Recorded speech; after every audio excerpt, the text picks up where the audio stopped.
When Roshan opened her eyes on the operating table, her first thought was, "Where is my baby?" Her second thought, "Why isn't my husband here?" Her third thought never formed, because a glass of ice water hit her square in the face. Trisha Lu stood at the foot of the bed, the empty cup still in her hand, sunflower seed shells falling from her lips. "Stop pretending to be dead. Your mother sued us. The summons arrived at the office yesterday, and every single employee saw it." Rose was soaked through, and a searing pain ripped through her abdomen. Her trembling hand found her stomach, flat, soft, empty. 8 months of life. A daughter weighing 3 pounds 2 ounces. Like a dream that had never happened. She opened her mouth, but her throat was raw and nothing came out. Her husband Liam stood in the doorway. He checked his watch and frowned. She knew that expression too well, not concern. Inconvenience. "Mom, please wait outside." Liam walked to the bedside and pulled a thick document from his briefcase, placing it beside her pillow. His tone was as flat as a business proposal. "Your mother sued me and my father. Shareholding dispute. Call her and have her drop it." Rose stared at the document. The plaintiff read, Ivy Shun. The defendants read, Liam Liu and Grant Liu.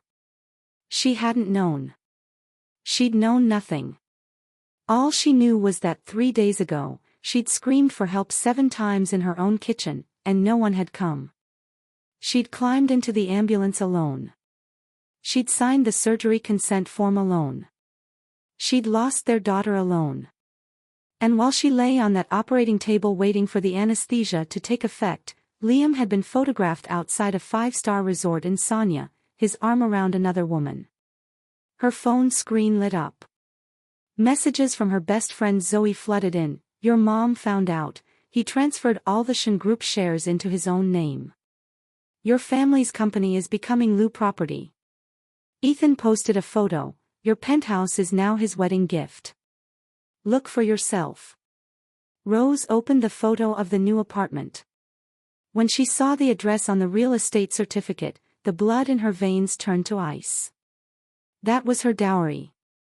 The Riverview penthouse worth over $3 million. The one her father had bought her with his own hands. "Rose," he'd said on his deathbed, gripping her fingers, "this is your anchor. Your foundation. Foundation." She'd handed it over to a man who turned it into a weapon against her.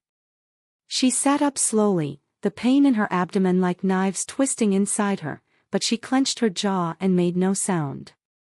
She flipped her phone face down. Then she raised her head and met Liam's eyes. There was no love in them anymore. No hatred either.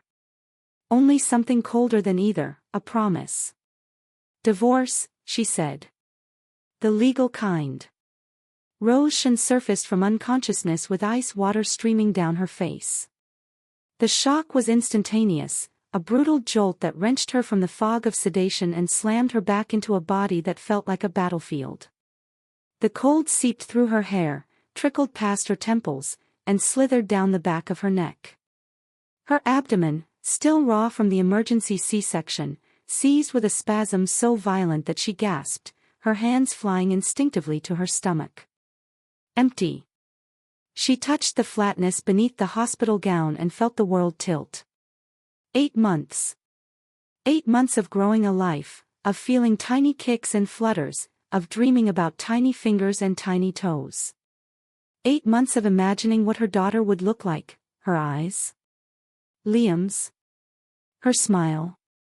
Her father's stubborn chin. Gone. The hospital's ceiling swam above her, painted a shade of white that was almost gray under the buzzing fluorescent lights.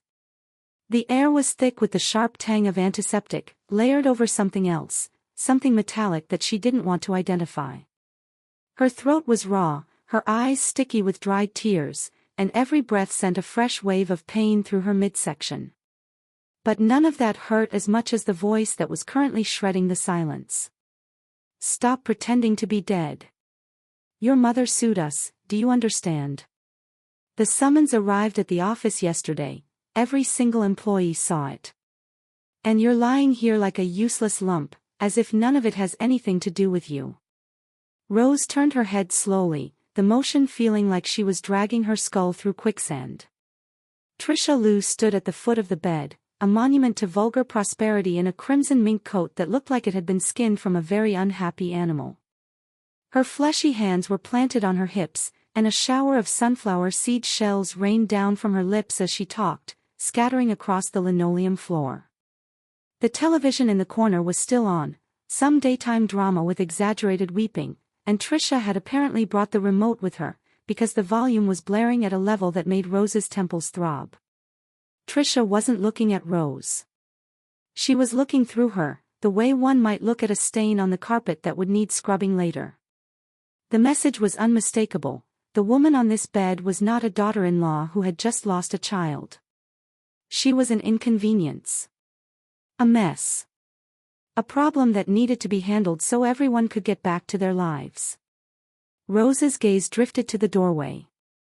Liam Liu stood there, framed by the hospital corridor's harsh lighting, his posture immaculate in a charcoal suit that probably cost more than most people made in a month. His hands were in his pockets, his shoulders relaxed, and his expression was perfectly neutral. He checked his watch, a Patek Philippe that Rose had given him for their second anniversary, and his brow creased ever so slightly. It wasn't concern. Rose knew that expression better than she knew her own reflection. It was irritation. He finds me irritating. She opened her mouth to speak, but her tongue felt like sandpaper. Only a faint rasp escaped. Liam didn't move. Trisha kept chewing. Then the memories crashed down on her. She'd been standing at the stove in the kitchen, her back aching, her feet swollen, her belly so huge she couldn't see her own toes. She'd been making soup, chicken and ginger, Trisha's favorite, because Trisha had complained that the previous day's dinner was too greasy. The steam had fogged her glasses, and she'd been reaching for the salt when the first pain hit. It wasn't like the Braxton Hicks contractions she'd been having for weeks. This was different. This was a tearing, ripping sensation that made her knees buckle and her vision go white. She'd grabbed the counter and felt something warm and wet rush down her legs. She'd called out 7 times. "Mom! Please, someone, please help me." The television in the living room was deafening. A game show. Trisha was laughing at something the host said. Liam, I'm bleeding, please." Headphones. He was wearing his noise-canceling gaming headphones, the expensive ones he'd bought specifically so he could unwind after work. He'd been in the study, clicking away at some online shooter, oblivious to the world. She'd tried to crawl to the phone. She'd made it to the hallway before the next contraction hit, and she'd curled into a ball on the cold tile floor, screaming for help that never came. In the end, she'd dialed 911 herself, her fingers slick with blood, her voice a broken whisper. She'd crawled down the stairs on her hands and knees because the elevator was broken and had been broken for 3 weeks. She'd dragged herself across the lobby, leaving a trail that the doorman would later have to clean. She'd climbed into the ambulance alone. The paramedic had been kind, a young woman with kind eyes who held her hand and told her to breathe. Rose had squeezed so hard she'd left bruises. "She's gone," the doctor had said. "I'm so sorry." It was a girl. 3 pounds, 2 ounces. Rose had refused to look at her. She'd been too afraid. And now she would never get the chance again. "Mom, please. Wait outside." Liam's voice was flat. No tremor, no strain. Just a man making a reasonable request. Trisha snorted, flicked another seed shell onto the floor, and turned to leave. Over her shoulder, she tossed one final grenade: "Get this mess cleaned up fast. Your brother's wedding is next month, and he needs that money. I'm not letting an outsider drag down this family's reputation." Outsider. The door slammed behind her, rattling the glass in its frame. Now it was just the two of them. Rose looked up at her husband, the man she'd exchanged vows with, the man she'd trusted with her father's legacy, the man she'd thought she would grow old beside. And she waited. She waited for him to ask if she was in pain.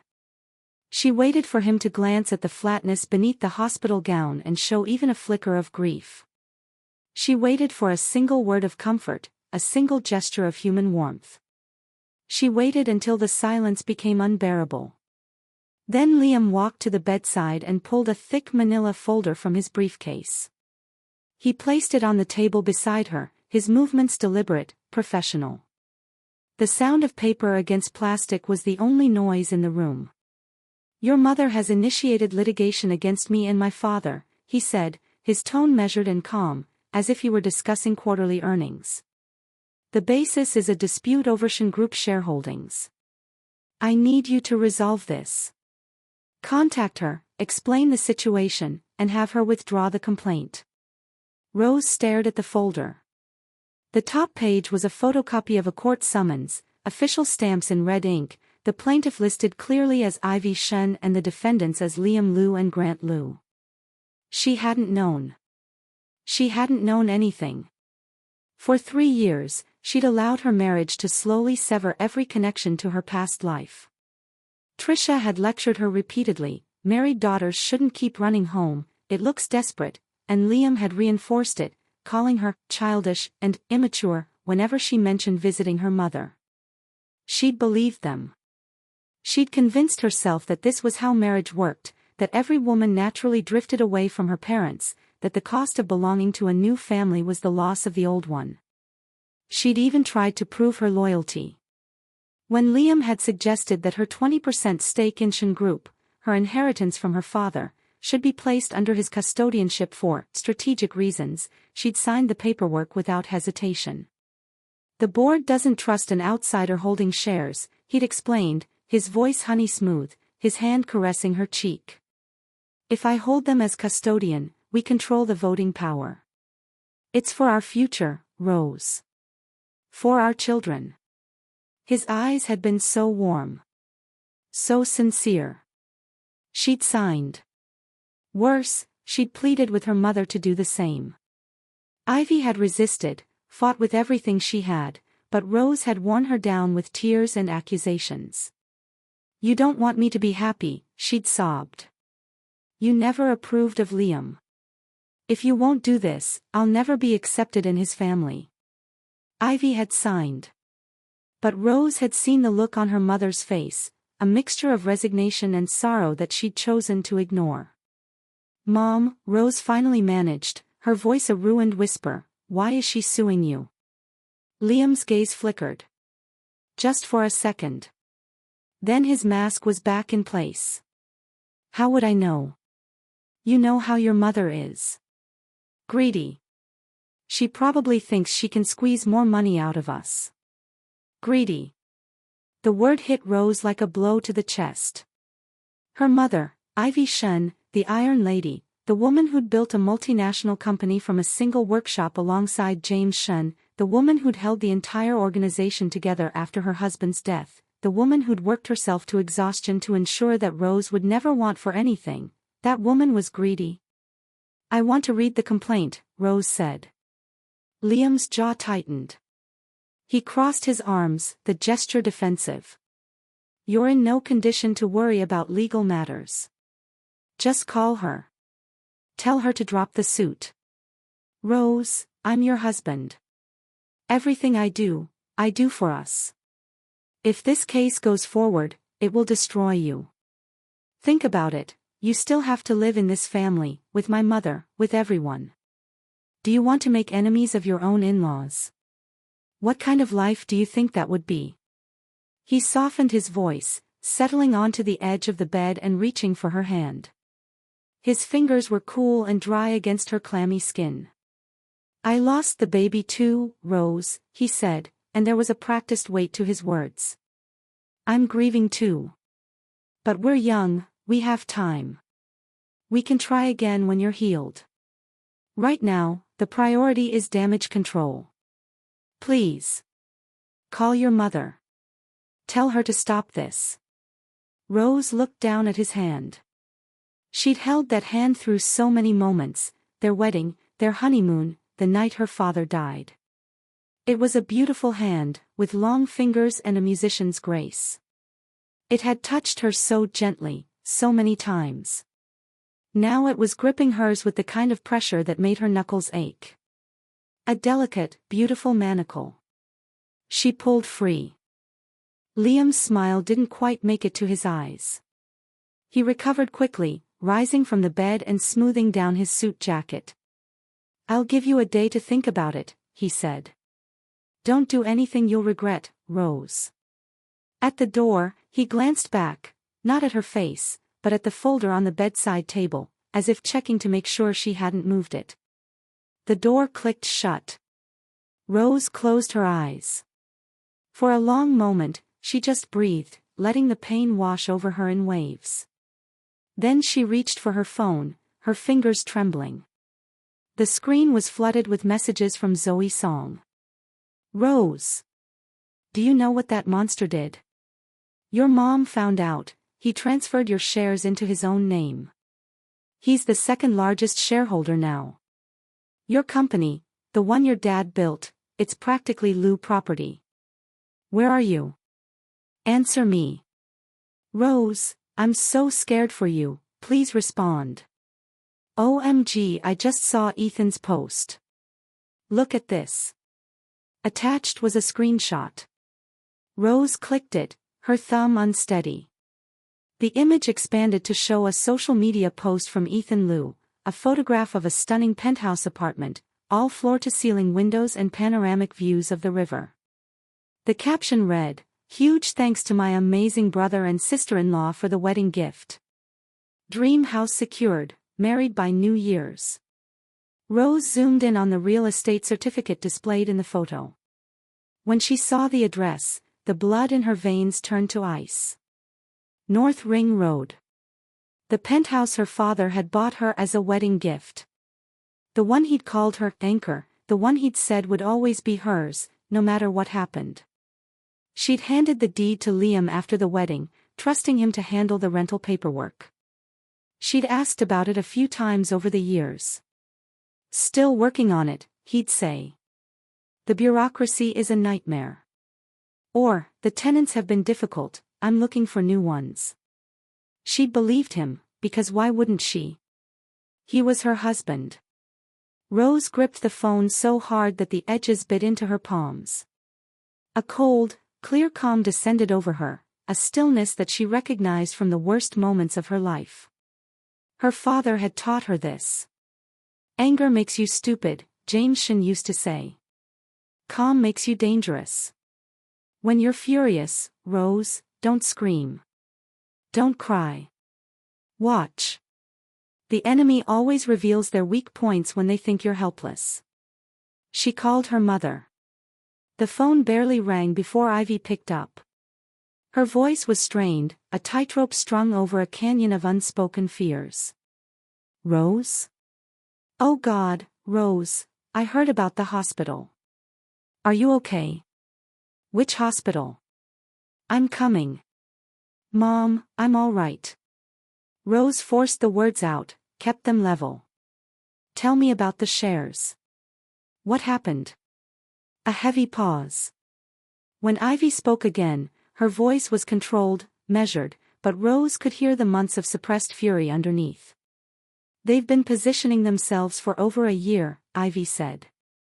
"The Lus have been quietly approaching Shin Group's smaller shareholders, offering over-market prices to buy them out. They've been careful, private meetings, cash deals, no paper trails that could be traced back to them. But I have sources, Rose. I have people who still remember that your father built this company.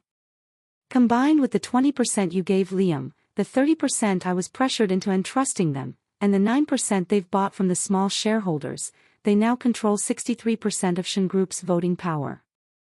At last month's shareholders' meeting, Grant Liu proposed a board restructuring. They're taking over, Rose. They're making Shin Group into a Liu family business." Rose listened, her heart pounding slow and heavy in her chest. 63%. The number hung in the air, a death sentence.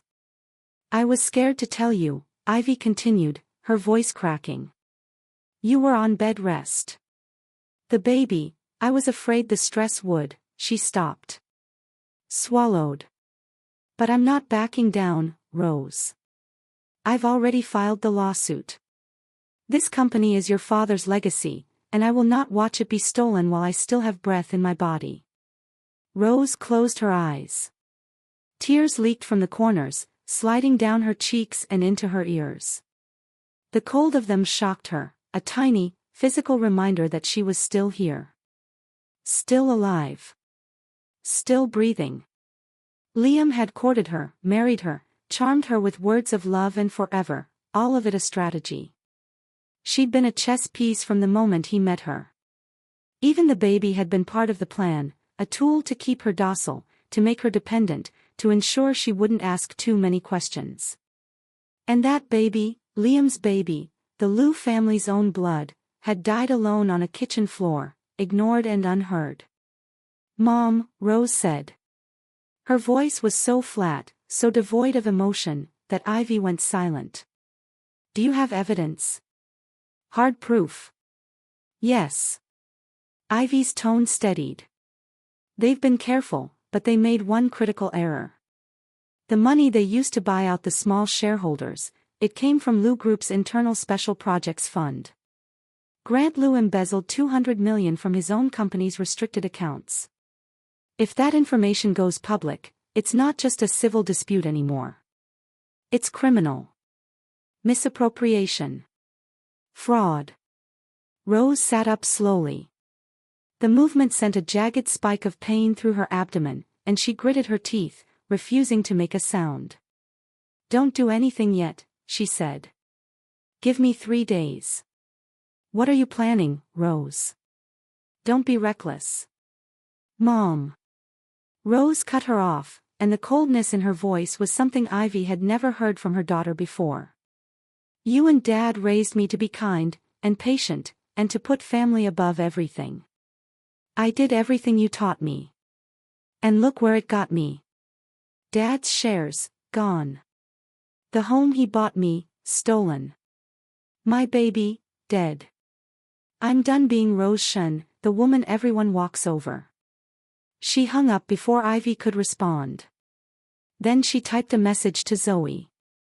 3 things. First, did Ethan delete his social media post? Screenshot if he did. Second, any property or vehicles registered to Trisha Liu. Third, Grant Liu's social connections, clubs, private memberships, anything that could be useful. I need everything. Zoe's reply came back in seconds. You're moving. Rose looked at the words on her screen.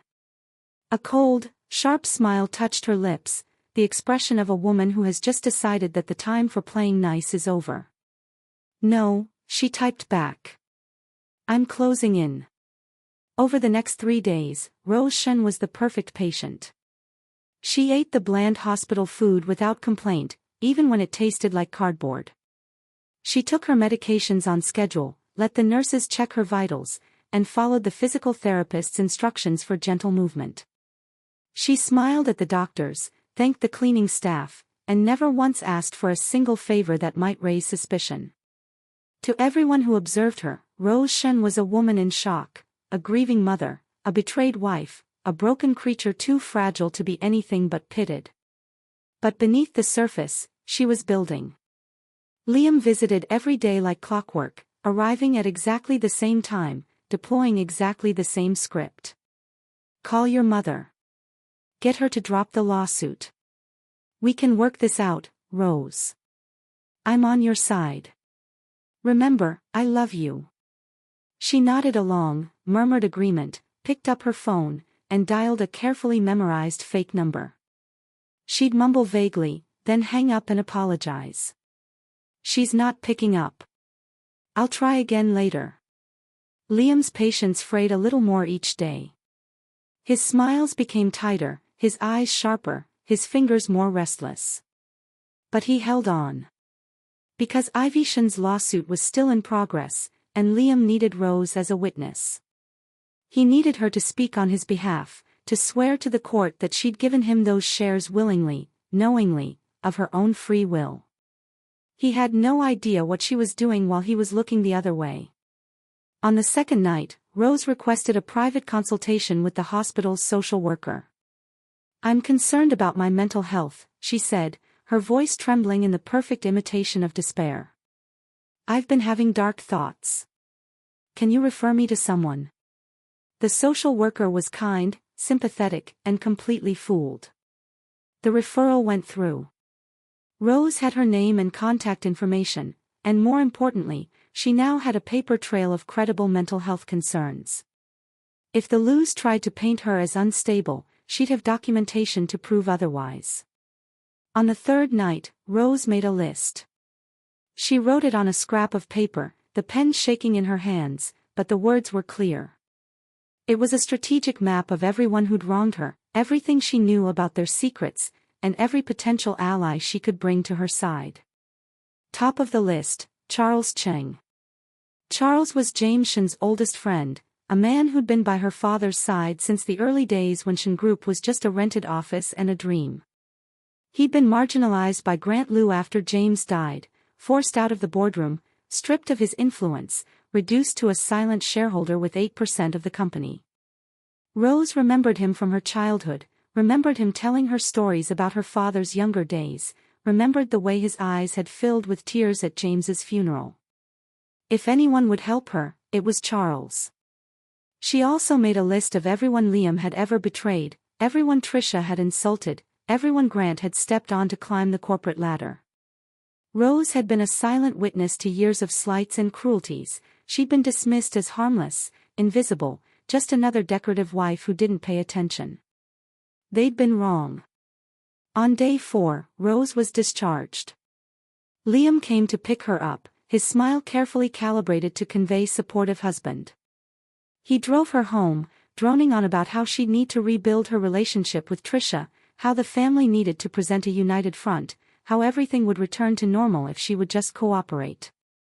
Rose listened, her eyes fixed on the city scrolling past the car window, and said nothing. At the Liu house, Trisha was installed on the living room sofa like a queen on her throne. Sunflower seeds were scattered across the coffee table, a game show blared from the television. She didn't look up when Rose entered. Didn't acknowledge her presence at all. "Oh, look who's back," Trisha said, her voice dripping with theatrical indifference. "I thought you'd run straight to your mother's house." "Well, I suppose it doesn't matter. The baby's gone, so there's not much point in you staying anyway, is there?" The words were a knife, and they found their mark. Liam furrowed his brow, not in defense of Rose, but in irritation at Trisha's lack of tact.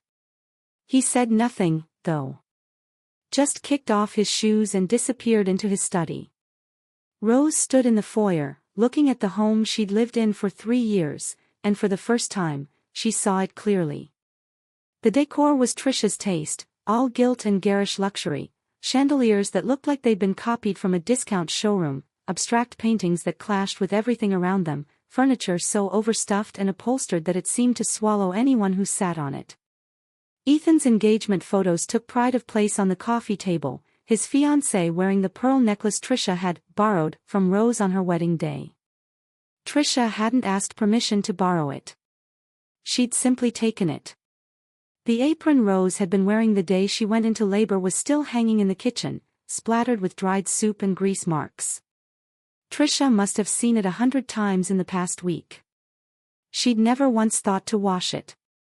Rose walked slowly through the house, cataloging every detail, every small cruelty that she'd ignored for 3 years. The way Trisha always took the largest portion of food. The way Liam never bothered to remember her coffee order. The way both of them spoke to her as if she were a slow-witted child who needed instructions for every basic task. She'd traded 3 years of her life for this. She'd traded her father's legacy. She'd traded her own unborn child. For this. Rose walked into the living room and sat down across from Trisha. Trisha's hand paused mid-crack, a sunflower seed caught between her teeth. She hadn't expected Rose to sit with her. She'd expected meekness, retreat, the avoidance that Rose had practiced for years. "Mom," Rose said, her tone mild enough to be mistaken for politeness, "I have a question." "What?" Trisha's eyes narrowed, cautious but curious. "The Riverview penthouse on North Ring Road, the one my father gave me as a wedding gift. Where's the title deed?" Trisha's fingers stilled. Her small, sharp eyes darted over Rose's face, assessing the threat. Then she picked up another seed and cracked it deliberately. "What Riverview penthouse? I don't know what you're talking about." "The one worth $3.5 million, Rose said, her voice unchanging. "The one that was in my name before I got married." "Oh, that one." Trisha brushed the crumbs from her lap. "Liam told me he rented it out. You should have been getting checks, if you were paying attention." "I'd like to know the tenant's name." Trisha's jaw tightened. "How should I know the name? I don't handle property management." "Go ask Liam." "Fine," Rose said. She rose from the couch, walked to the study, and opened the door without knocking. Liam was at his computer, staring at a spreadsheet. He closed the browser window quickly when he heard her footsteps, a gesture that Rose filed away. "Hey, sweetheart," he said, his voice bright with false cheer. "Everything okay?" "I've been looking through my records," Rose said, taking a seat across from him. "The penthouse on North Ring Road wasn't rented out. You transferred ownership to your brother 13 months ago. The paperwork includes my signature." Liam's face remained composed, but Rose saw the flicker behind his eyes, panic, quickly suppressed. He leaned back in his chair, spreading his hands. Okay, I'll admit, I handled that badly. But Ethan needed a place before the wedding, and his fiancée's family was insisting on something impressive. You're his sister-in-law, helping him out is just what families do. And the penthouse was sitting empty anyway. It's not like you were using it. Family. The word curdled on Rose's tongue. "I never signed any transfer documents," she said. "I never appeared in person. And I have records showing I was in a completely different city on the date of the recorded transfer." Liam's mask slipped, just slightly. He was quiet for a long moment, his fingers drumming on the desk. Then he rose from his chair, walked around the desk, and reached for her hand. Rose stepped back. The movement tore away the last of his pretense. "Rose," he said, and the name was a curse, "what's this really about? You think because your mother sued us, you suddenly have power. You think you can dictate terms?" He advanced, and Rose forced herself to stand her ground. "The shares are in my name," he hissed, his face inches from hers. "The penthouse is in Ethan's name. You can sue, go ahead, but what evidence do you have?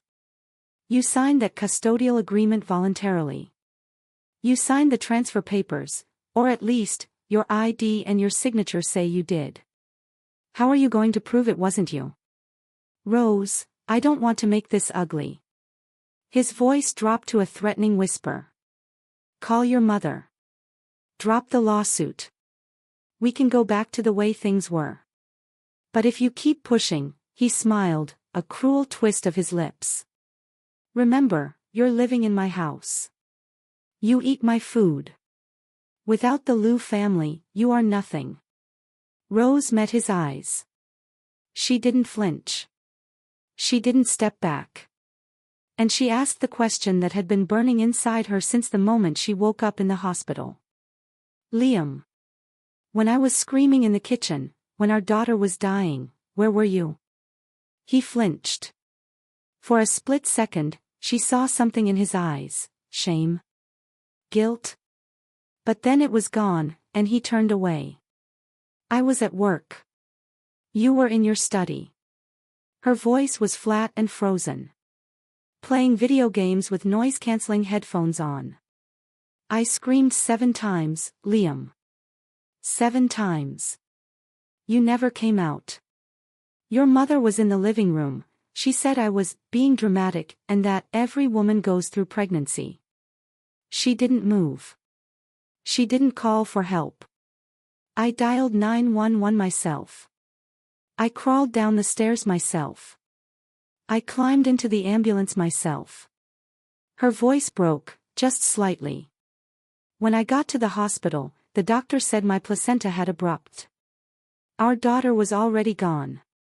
3 pounds, 2 ounces. Liam's throat moved. His face twitched. For one moment, Rose thought he might, finally, apologize. Instead, he turned his back to her. We can have another one. Rose laughed. It was a sound with no warmth, no humor, no humanity. No, she said. We can't. And even if we could, I wouldn't have your children. Not ever again. She left him standing in the study and walked to the bedroom. From the back of the wardrobe, hidden behind winter coats and spare linens, she retrieved a locked metal box. Her father had given it to her just before he died. Keep this somewhere safe, he'd said, his voice thin and strained, his fingers fumbling with the key. Don't open it unless you absolutely have to. It's not money, Rose, it's more valuable than money. It's ammunition. She'd thought he was being paranoid. She'd put the box away and forgotten about it. Now she sat on the edge of the bed, the box on her lap, and fumbled with the key. Inside were documents she'd never bothered to examine, corporate registration papers, shareholder lists, handwritten notes in her father's cramped script.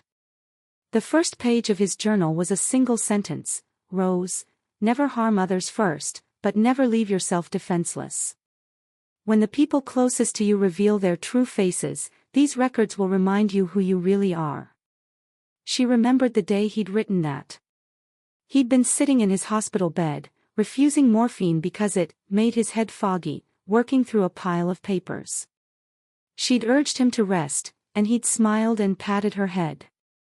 I'm paving the way for you, sweetheart. That's what fathers do. She'd assumed he meant money. She'd assumed he meant influence, connections, a smooth transition of power.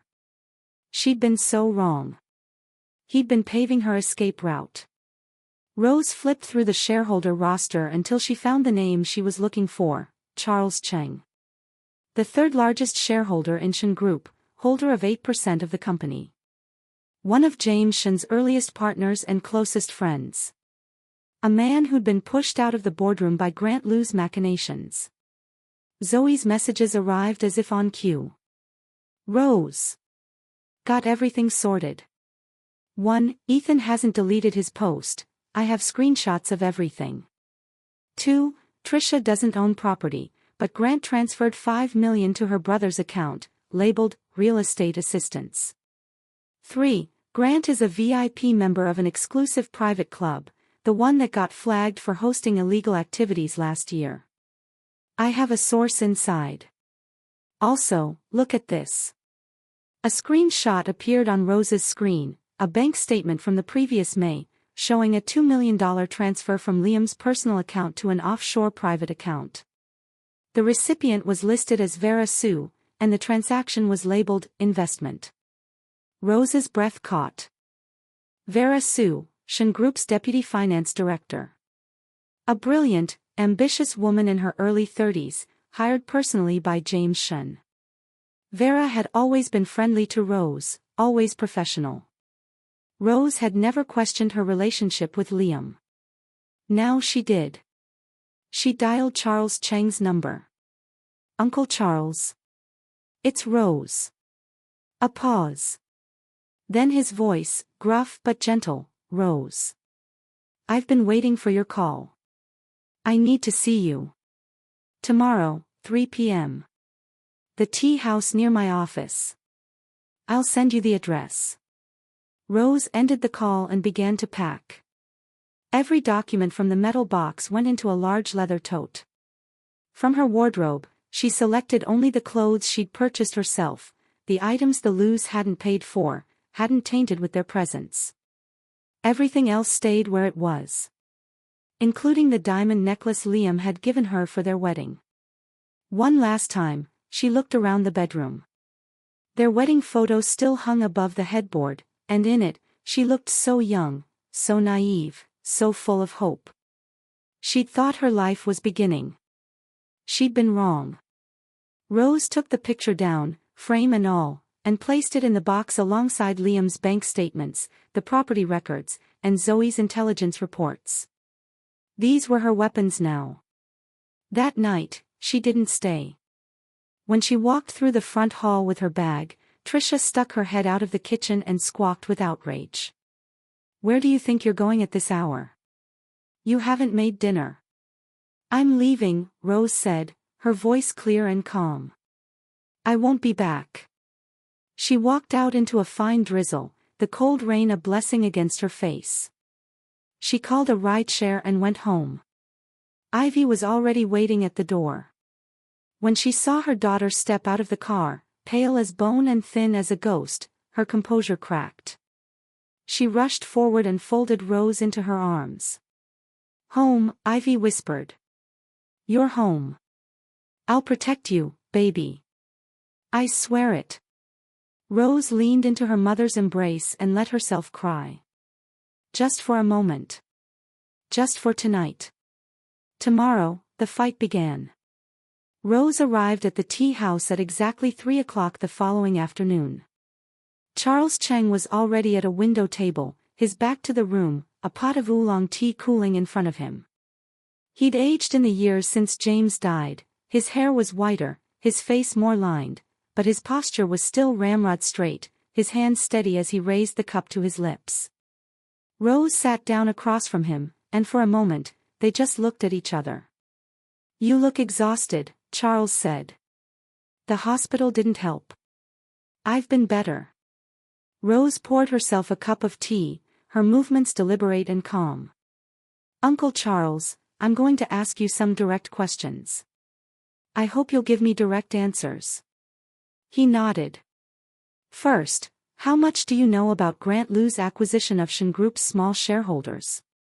Charles set down his cup. "I know everything.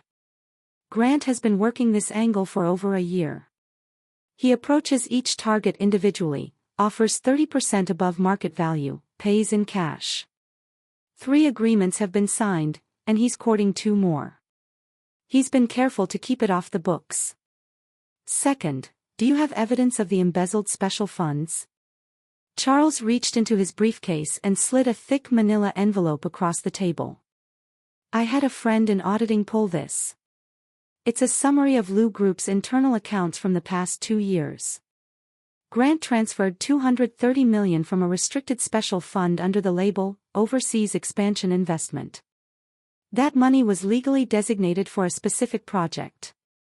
Using it for personal share acquisitions is misappropriation. It's a crime." Rose opened the envelope and skimmed the documents. Her training in finance hadn't rusted completely, even a quick reading showed Grant's fraud was egregious. He'd barely tried to hide it. "Third," Rose said, looking up from the papers. "If my mother and I go through with this lawsuit, will you stand with us?" Charles was silent for a long moment. Then he said, "Rose, your father was the best man I ever knew. I'd have followed him anywhere. When he died, I promised him I'd watch over you. But I also promised myself I wouldn't interfere unless you asked. You had to ask, Rose. You had to see clearly. I see clearly now." Charles nodded slowly. "The older generation, the people who built Shin Group beside your father, they've been waiting for someone to lead them. Grant Lu has alienated everyone. He's arrogant, greedy, and sloppy. If you want to fight, we'll fight alongside you." Rose reached across the table and grasped his hand. "Thank you, Uncle Charles." The next call came at 5:30. Liam's name appeared on her screen, and Rose answered with a calm she didn't feel. "Rose. Where are you?" His voice was flat. I'm at my mother's. I told you not to go there. He was struggling to maintain control. I told you to call her in. Liam, Rose said, I want a divorce. The silence stretched for 10 full seconds. Then he laughed, a harsh, grating sound. A divorce? Rose, you have nothing. The shares are in my name. The penthouse is in Ethan's name. You can't even afford a lawyer. What are you going to fight me with? I have evidence, Liam. I have your bank records, your corporate transfers, your fraudulent paperwork. I have your affair with Vera Sue. I have your brother's gambling records. I have the entire network you built to steal from my family. I'm not asking for a divorce, she continued, her voice like steel. I'm telling you I'm getting one. The difference is that I'm not going to wait for your permission. She hung up and blocked his number. The call with Charles had given her what she needed, a complete network of allies, a full picture of the Lou's crimes, and the assurance that she wasn't fighting alone. The next week, Rose worked tirelessly. She finalized the evidence binder, cross-referenced every document, and built a timeline so damning that even Grant Lou's lawyers would struggle to refute it. Zoe continued to dig, unearthing details about Vera Sue's past, the full extent of Ethan's gambling debts, and the inside workings of Grant Lou's private club, a secretive establishment that had already been flagged for hosting activities that would make a tabloid reporter blush. But Rose's most important move came when she met Wendy Zhao, Ethan Lou's fiancée, at a quiet cafe downtown. Wendy was 23, fresh-faced and sheltered, the kind of woman who believed the best about people because she'd never had reason not to. Rose watched her as she walked in, watched her nervous smile, watched her fingers tremble as she sat down. I don't understand what this is about, Wendy said. I'm going to show you some things, Rose said, pushing a thick folder across the table. Read through them. Then you decide what you want to do. Wendy opened the folder. The first page was the property record for the penthouse, now in Ethan's name. This is our wedding apartment, she said. I know this. Flip to the next page. The next page showed the transfer record, the original owner listed as Rose Shen.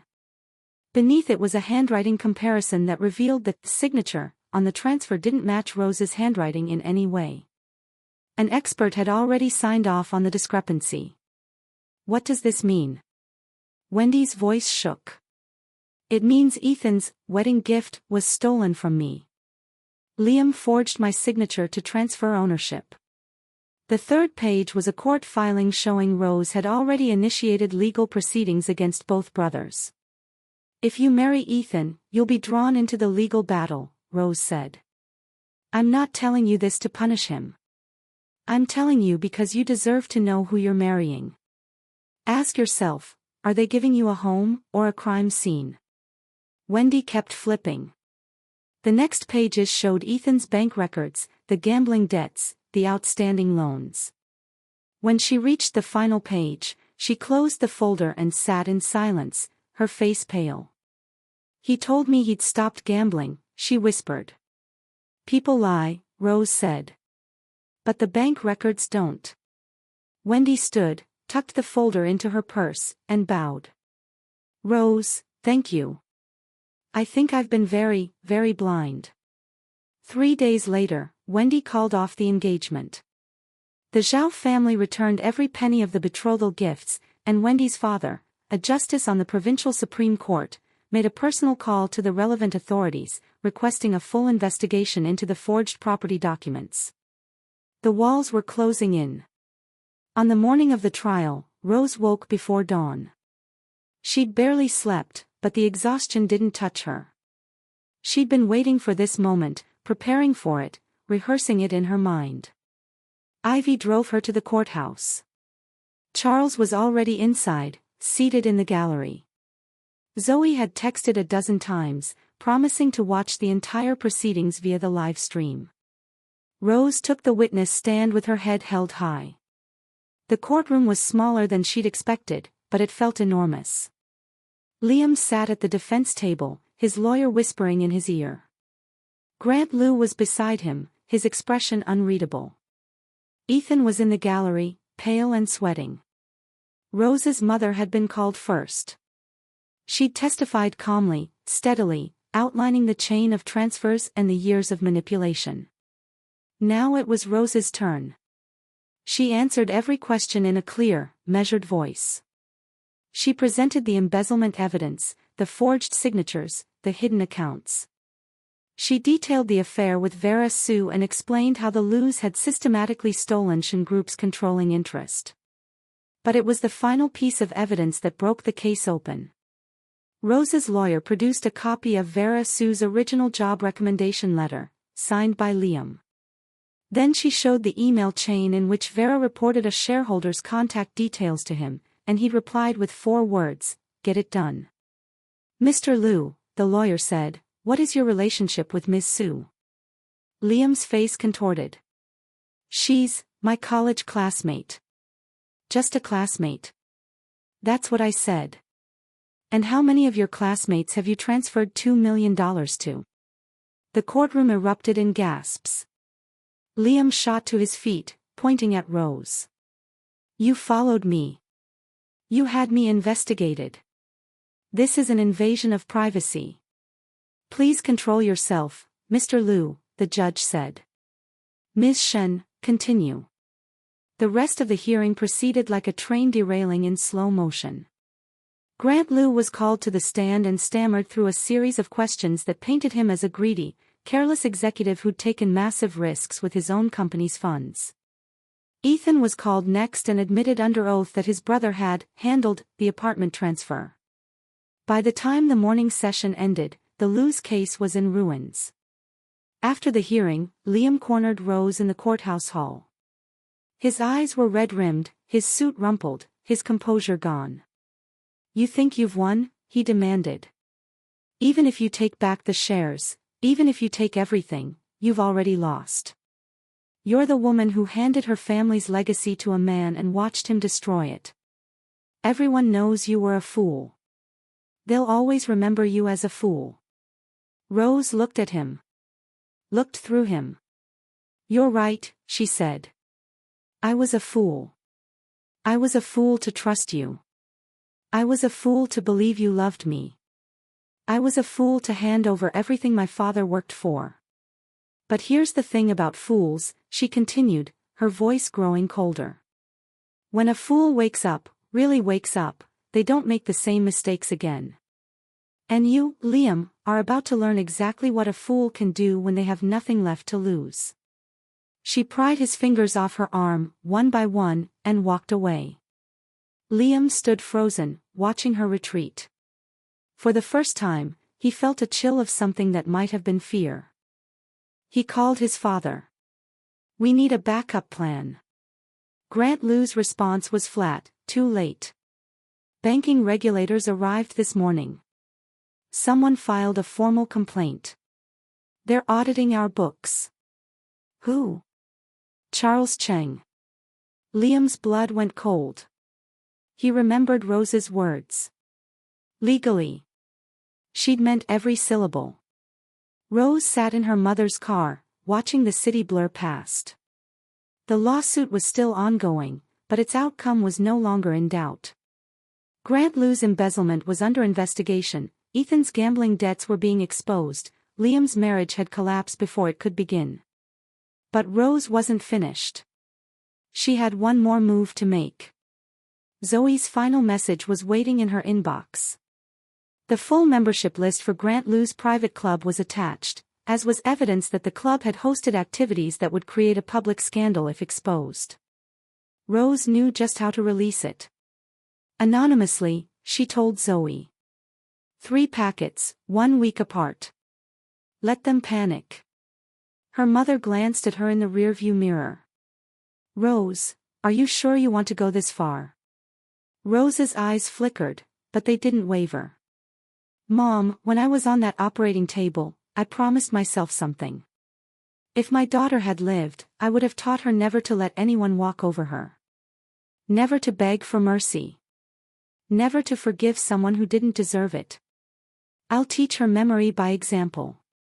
6 months later, Rose Shen stood in the renovated penthouse on North Ring Road, watching the city lights flicker to life below her.